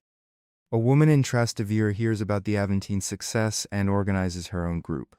A former soldier in the Escaline begins teaching children to read simple decrees so their parents can understand what is posted at street corners.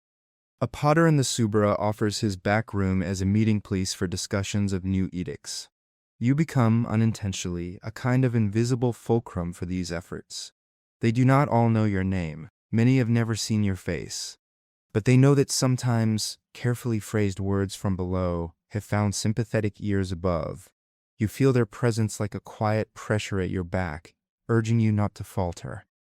At the same time, those above you become more aware slowly, selectively, of the value in this new channel of communication. Vitellius, and later some of his colleagues, begin to see that ruling by decree alone is less effective than ruling with at least the appearance of dialogue.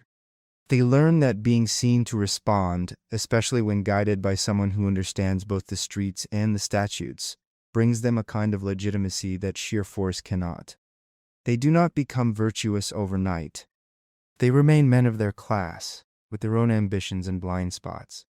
They still pass harsh rules at times. They still act, often, from self-interest.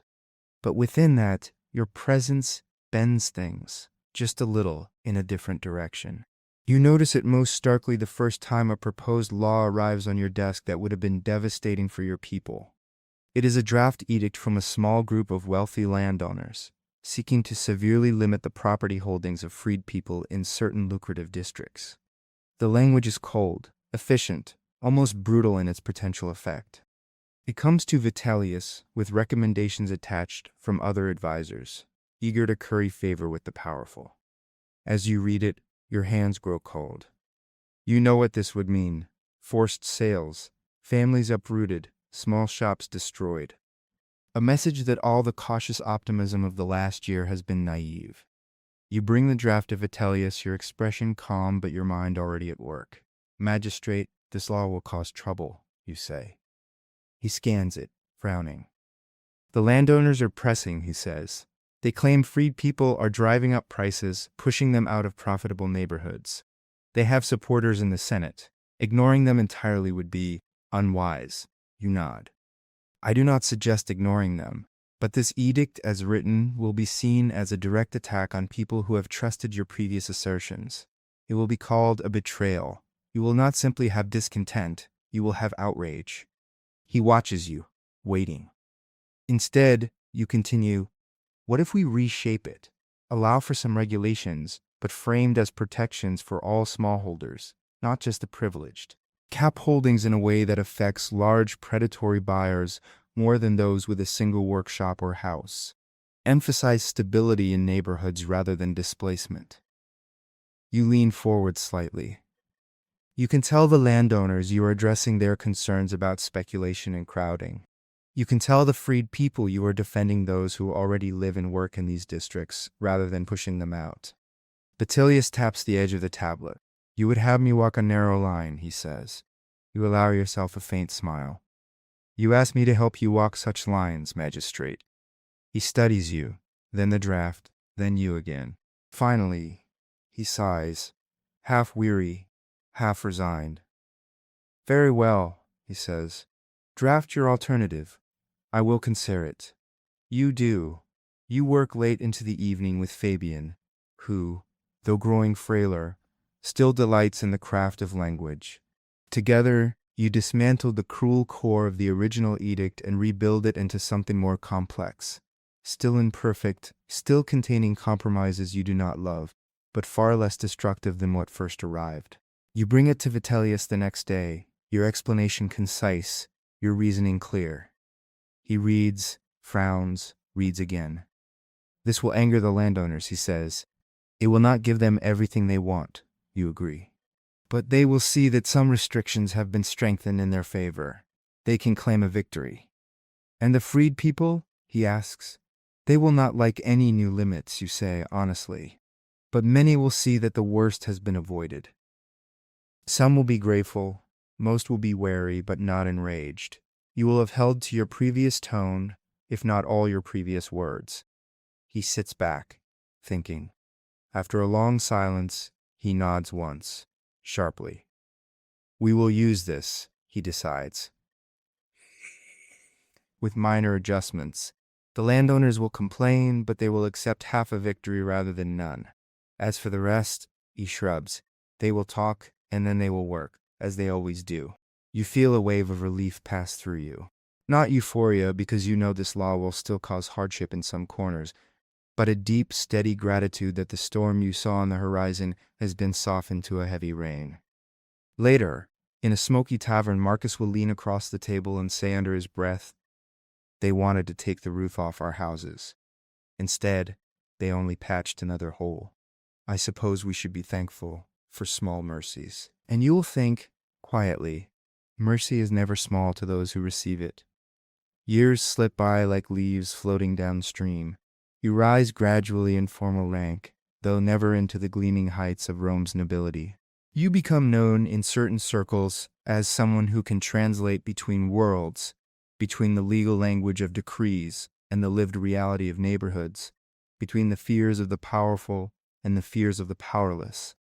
You find, to your own surprise, that you are consulted not only by Vitellius, but by others who come after him, by magistrates in neighboring districts, by younger scribes eager to learn. Some treat you with genuine respect, others with a kind of wary curiosity. A few, inevitably, with condescension that has simply learned to wear more polite clothes. You do not let any of it define you. You know who you are when you visit your parents and sit in their courtyard, shelling peas or patching worn sandals, talking about nothing and everything. You know who you are when you sit with Marcus under the same olive tree near the Forum, sharing bread, watching the flow of people go on as it always has. One evening, as the sky over Rome glows orange and purple, Marcus leans back on his elbows and looks at you sideways. "Do you ever think," he asks, "about how strange this is? You advising magistrates, me carrying bundles of petitions between districts, our parents who once thought themselves lucky just to wake up free, listening to us talk about how laws should be written." You smile faintly. "All the time," you admit. "Do you ever feel," he continues, "like it's not enough? Like we should be doing more, changing more, breaking the whole thing open and rebuilding it from the ground up?" You consider the question seriously. "Yes," you say. "Sometimes."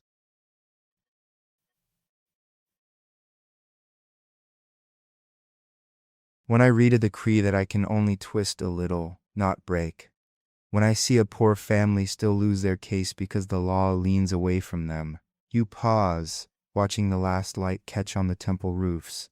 "But I also think of where we started," you add, "of how invisible we once were, of how our parents believed that the law was just something that happened to them, not something they could ever touch."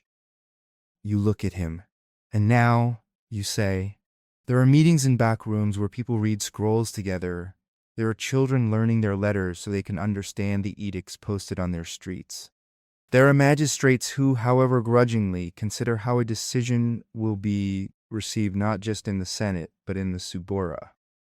You think of Cassia with her organized petitions, of your father's cautious pride, of Fabian's pleased glimmer when you out-argue him on some subtle point in a draft. Maybe, you say softly, changing everything at once is not the only way. Maybe there is another kind of victory, slow, patient, almost invisible. The kind that outlives us. Marcus is quiet for a while, turning this over as the first stars appear overhead. "At least," he says at last, "I won't have to tell my children that nothing ever changes." You feel a small tightness ease in your chest at the word children, at the thought of futures you will never see but are already shaping in some quiet way. Tell them. You say that the city is like the river.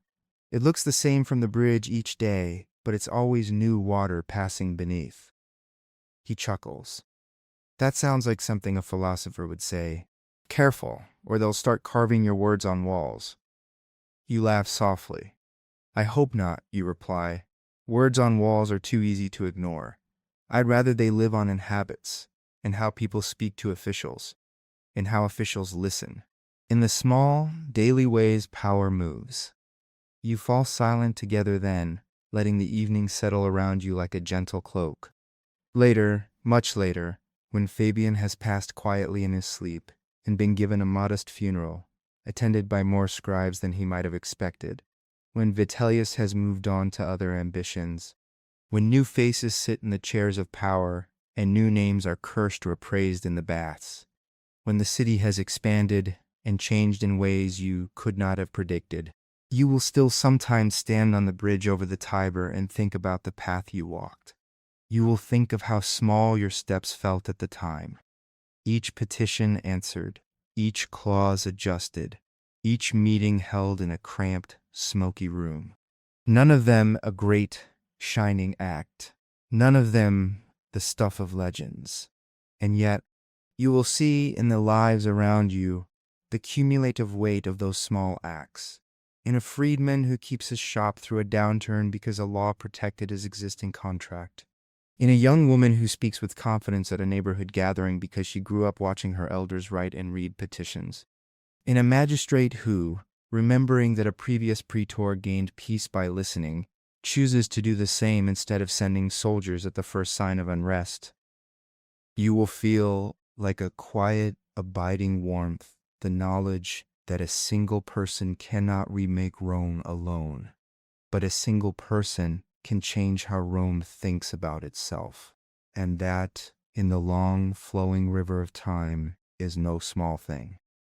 One evening, as you lie in your bed, older now, your body slower, your hair touched with gray like the stone of the city itself, you close your eyes and let memories wash over you like the soft lap of water against the riverbank. You see yourself again as you were on that first morning, standing at your little window above the bakery, looking out at a city that seemed immense and unchangeable. You feel again the mix of fear and hope, of constraint and possibility. You see Fabian, gruff and sharp-eyed, bending over a scroll. Marcus, laughing under the olive tree. Your parents, their faces lined but their eyes bright. Cassia, rallying neighbors in a cramped courtyard. Cassius, standing in a doorway that led you into a new life. Vitellius, weighing clauses that would never bear your name but carried your touch. You see all of them, not as characters orbiting your own story, but as lives intertwined with yours in a vast, complex pattern. Politics, you realize, was never only the business of the great. It was always also this, the thousand small interactions, the quiet decisions made at desks and doorways, the courage to speak when silence would be easier, the willingness to listen when power would rather not. You have not been perfect. There are compromises you still question in the dark, laws you helped shape that hurt people you wished you could have shielded, moments when fear or exhaustion made you choose the safer path. But woven through all of that is a steady thread of intention, to bend what you could towards something kinder. In the deep quiet of your room, the noise of the city hushed to a distant murmur, you rest in that knowledge. You have seen with your own eyes how a single person, armed not with armies or wealth, but with patience, skill, and a refusal to be entirely silent, can alter the flow of things. Not alone, never alone. Always in concert with others, with time, with chance, but still, genuinely, measurably. You breathe in, slow and deep.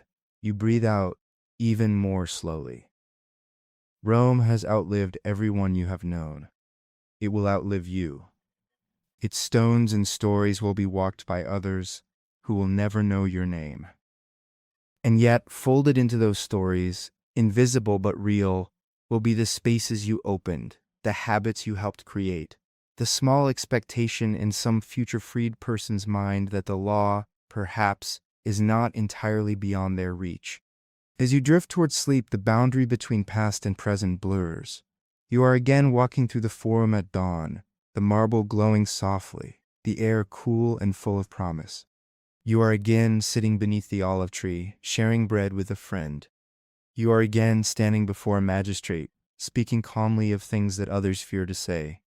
You feel no need now to cling to any of it. You have walked your path. You have faced adversity not with a single dramatic act, but with 1,000 quiet choices.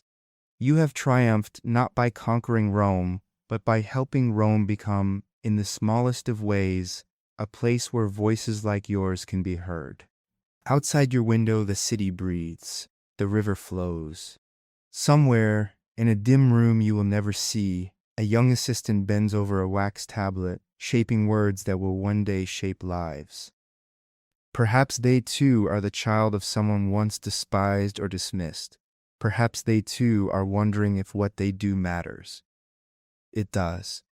It always has. And as your breathing slows, your body growing heavy and soft against the bed, you let that certainty cradle you like the gentle current of the Tiber. You are one life among many. You are a single voice in a great echoing city. And yet, in being fully yourself, in acting with as much integrity as the world allowed you, you have proven something simple and profound, that even in the vast machinery of an ancient empire, a single person with a clear mind, a steady heart, and a willingness to speak softly into the ears of power can change the way the story unfolds. You rest in that truth. You rest in the city you have helped, in your own small way, to reshape. You rest, knowing that the work will continue in other hands, other hearts. And as sleep finally overtakes you, deep and dreamless, ancient Rome, eternal, imperfect, and ever-changing, keeps its quiet vigil, the river whispering its endless song beneath the stars,